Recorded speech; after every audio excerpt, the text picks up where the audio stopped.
जय हिंद साथियों, welcome to my YouTube channel. देखिए, जितने भी बीटीएसी स्टाफ नर्स एग्ज़ाम की तैयारी कर रहे अभ्यर्थी हैं, उन सभी के लिए यह वीडियो बहुत ही महत्वपूर्ण है। आप सभी का सबसे पहले तो लगातार कमेंट आ रहा था, मैसेज आ रहा है कि सर स्टाफ नर्स का फॉर्म फिल किए हैं, तैयारी कर रहे हैं, इसका एग्ज़ाम कब होगा? क्योंकि बहुत सारे जो स्वास्थ्य विभाग में भर्ती निकाली गई थी उसका एग्ज़ाम हो रहा है, उसका रिजल्ट भी जारी कर दिया गया। आखिर स्टाफ नर्स का एग्ज़ाम जो है कब होगा और 100 पर मेरिट बनेगा या 75 पर बनेगा? आप सभी जानते हैं कि स्टाफ नर्स का मेरिट जो बनेगा, एक इसकी जो नियमावली 2024 है उसके अनुसार बनेगा। तो आखिर 100 पर बनेगा, 75 पर बनेगा, कैसे मेरिट बनेगा, किस प्रकार से मेरिट बनता है? और कई केस हाई कोर्ट में फाइल हुए हैं। पटना हाई कोर्ट में बीटीएसी स्टाफ नर्स के लिए कई केस फाइल हुए हैं। क्या बीएससी नर्सिंग वाले बाहर हो जाएंगे, इसमें सिर्फ जीएनएम वाले लोगों को ही मौका मिलेगा या एएनएम वाले लोग इसमें पार्टिसिपेट करेंगे? मंगल पांडे जो स्वास्थ्य मंत्री हैं, इनका क्या बयान है? ये सारा जानकारी हम आपको बताएंगे। सबसे पहले, अगर आप बिहार स्टाफ नर्स के अभ्यर्थी हैं, चैनल को सब्सक्राइब नहीं किए हैं तो जल्दी से आप चैनल को सब्सक्राइब कर बेल आइकन को प्रेस कर लीजिए। तो चलिए वीडियो को शुरू करते हैं। आज हम बात करने वाले हैं बिहार स्टाफ नर्स भर्ती परीक्षा 2025 के बेस्ट बुक के बारे में, जो कि चक्षु पब्लिकेशन का है। आपको बता दें, बिहार में बिहार स्टाफ नर्स की जो भर्ती परीक्षा है वो बहुत जल्द होने वाली है और एग्ज़ाम से पहले प्रैक्टिस सेट लगाना आपके लिए बहुत ही महत्वपूर्ण होता है। इस बुक में आपको 25 प्रैक्टिस सेट मिल जाते हैं, जो बिहार स्टाफ नर्स परीक्षा के लिए बहुत ही महत्वपूर्ण है।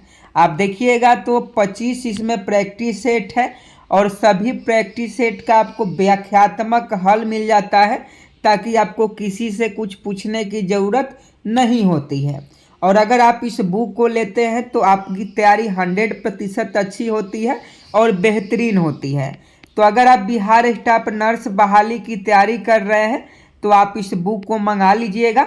बहुत ही महत्वपूर्ण बुक है, लिंक वीडियो के डिस्क्रिप्शन में दिया गया है। यहाँ आप देखिएगा तो स्टाफ नर्स के पदों पर जो नियुक्ति हेतु नोटिफिकेशन निकाला गया था, उसका ऑफिशियल नोटिस हमारे पास है।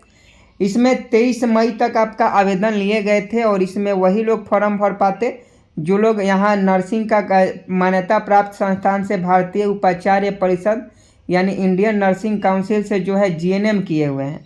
लेकिन यहाँ नोट में दिया गया था कि बीएससी नर्सिंग योग्यताधारी भी आवेदन के पात्र होंगे। इसमें यह बताया गया था कि बीएससी नर्सिंग वाले भी जो है फॉर्म भर सकते हैं, लेकिन यहाँ मेन में बताया गया था कि जो लोग जीएनएम उत्तीर्ण हैं, जिनके पास जीएनएम की डिग्री है, वो लोग जो है इस फॉर्म को भर पाएंगे। समझे कि नहीं? यहाँ कैटेगरी वाइज आपका सीट भी दिया गया था। अब इसमें देखिएगा सिलेक्शन प्रोसेस, मेरिट कैसे बनेगा। आखिर मेरिट कैसे बनेगा? तो सबसे पहले आप देखिएगा तो अगर आप जनरल कैटेगरी के हैं, यानी ईडब्ल्यूएस है, जनरल कैटेगरी के हैं, तो आपको कम से कम 40 नंबर चाहिए। 40 नंबर है, ये 40 नंबर रहेगा तब आपका मेरिट बनेगा।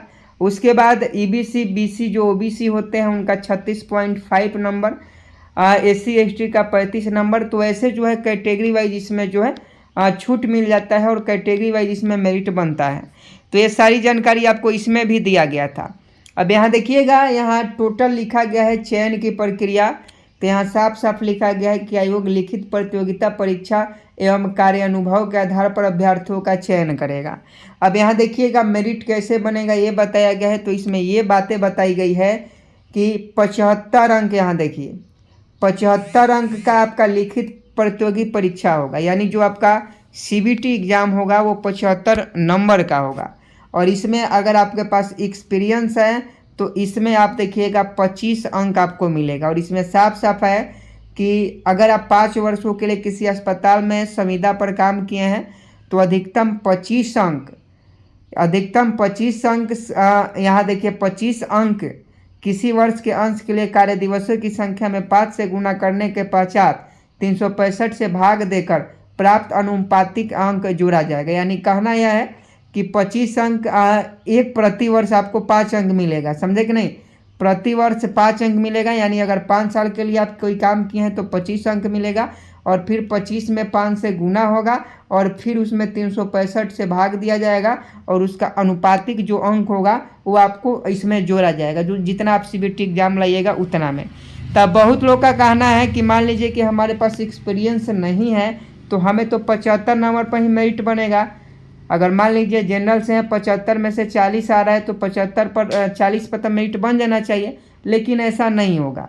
आपको 100 में अगर 40 होगा तब मेरिट बनेगा, ना कि 75 में। आपके पास एक्सपीरियंस नहीं है तो आपको 100 में चाहिए, और अगर एक्सपीरियंस है तो और अच्छी बात है कि आपका जो है 25 अंक है ये आपका कुछ ना कुछ अंक इसमें जोड़ दिया जाएगा, और 75 अंक पर तो आपका CBT होगा ही। जैसे मान लीजिए कि आपने CBT एग्जाम में मान लीजिए कि 45 नंबर लाया, CBT एग्जाम में आप 45 नंबर लाएं और आपके पास एक्सपीरियंस नहीं है तो आपका 45 पर ही मेरिट बनेगा। अगर आपके पास एक्सपीरियंस है तो इसमें से 25 अंक मिलेगा, तो अगर आपका जितना भी एक्सपीरियंस है जैसे 2 साल का है तो इसमें 10 नंबर ऐड हो जाएगा, यानी आपका 55 नंबर मिल जाएगा। इस प्रकार से होगा। तो जो जनरल कैंडिडेट हैं उनको 100 अंकों पर ही मेरिट बनेगा। ये आप मत सोचिए, यहाँ साफ साफ लिखा गया है नोट में कि अभ्यर्थियों के द्वारा लिखित प्रतियोगिता परीक्षा में प्राप्तांक के लिए उक्त परीक्षा में प्राप्त कुल अंकों का प्रतिशत को 0.75 के गुणक से गुणा करके अवधारित किया जाएगा। यथा यदि किसी अभ्यर्थी को कुल 50% अंक प्राप्त हुआ तो उसे 50 गुने 0.75 यानी 37.5 अंक दिए जाएंगे। कहने का ये मतलब है यहाँ 50%, 100 का 50% कितना होता है, 50 होता है। तो यहाँ भी बताया गया है कि 100 अंक में से अगर मान लीजिए आपको 50 अंक मिलता है तो 50 में फिर 0.75 से गुना किया जाएगा, और अगर 0.75 से गुना करने के बाद जितना आएगा वो अंक आपको दिए जाएंगे, और इसी पर आपका मेरिट बनेगा। इस बात को समझिए। तो आपको कम से कम 70 से 80% लाना होगा। अगर आप 70% भी लाते हैं तो 70 गुने 0.75 कीजिएगा तो आपको मेरिट आसानी से बन जाएगा। इस बात को ध्यान में रखिएगा। और दूसरा नंबर में भी लिखा गया है कि परंतु संविदा पर नियुक्ति सक्षम प्राधिकार के द्वारा बिहार राज्य में लागू आरक्षण नीति का अनुसरण करते हुए स्वीकृत पद के विरुद्ध चयन के आधार पर होना चाहिए। ऐसे मामलों में सामान्य प्रशासन विभाग द्वारा समय समय पर निर्गत दिशा निर्देश लागू होंगे। समझे कि नहीं। तो ये सारा जानकारी आपका नोटिस में ही दिया गया था, आपने अच्छे से नोटिस को नहीं पढ़ा तो ये आपकी गलती है, इसमें आयोग को गलती नहीं है। समझे कि नहीं। तो इस बात को ध्यान में रखिएगा। तो ये मैं इसमें देखिए, अगर आप BSc नर्सिंग वाले हैं और BSc नर्सिंग वालों को अगर मौका मिलता है, अगर हाई कोर्ट का फैसला नहीं आता है और BSc नर्सिंग वाले भी अगर एग्ज़ाम देते हैं तो इसमें आपको 100 में ही फाइट करना होगा। 100 में जितना नंबर लाइएगा उतना में 0.75 से गुना होगा, और उसके बाद जो अंक मिलेगा उसके अनुसार आपका मेरिट तय होगा। समझे कि नहीं। तो अगर आपके पास अभी भी कोई मन में डाउट हो इतना समझाने के बाद भी, तो सबसे पहले आप तो इस चैनल को सब्सक्राइब कर लीजिएगा, क्योंकि बिहार स्टाफ नर्स के कैंडिडेट हैं तो आप चैनल को सब्सक्राइब जरूर कर लीजिएगा, क्योंकि इस समय से आपको अपडेट मिलता रहेगा। तो चैनल को सब्सक्राइब कर इस वीडियो को अपने दोस्तों के साथ शेयर भी कर दीजिएगा। और BSc नर्सिंग वाले बाहर होंगे कि नहीं ये अभी कुछ नोटिस नहीं आया है, और ना ही इस पर कोई फैसला हुआ है। तो चाहे आप GNM वाले हों या BSc नर्सिंग वाले हों, सभी लोग अपनी तैयारी करते रहेंगे, अपनी एग्ज़ाम की प्रिपरेशन जो है वो करते रहेंगे। प्रतियोगिता परीक्षा की तैयारी आपको करती रहनी है, छोड़नी नहीं है। CBT की तैयारी कीजिएगा और उसी के अनुसार आपका सिलेक्शन होगा, मेरिट बनेगा। तो CBT आपको करना जरूरी है, चाहे आप GNM हो, BSc नर्सिंग हो। अभी कोई अपडेट नहीं आया है, एग्ज़ाम डेट का नोटिस आने दीजिए, हम आपको सबसे पहले बताएंगे। तो चैनल को सब्सक्राइब जरूर कर लीजिएगा। और जो 15 जुलाई का नोटिस वायरल हो रहा है वो बिल्कुल फेक है, उस पर आप लोग विश्वास मत कीजिएगा। तो चैनल को सब्सक्राइब करके वीडियो को शेयर कीजिए। पूरा डिटेल्स में हम आपको बता दिए, यहाँ आरक्षण भी आपको मिलता है। समझे कि नहीं।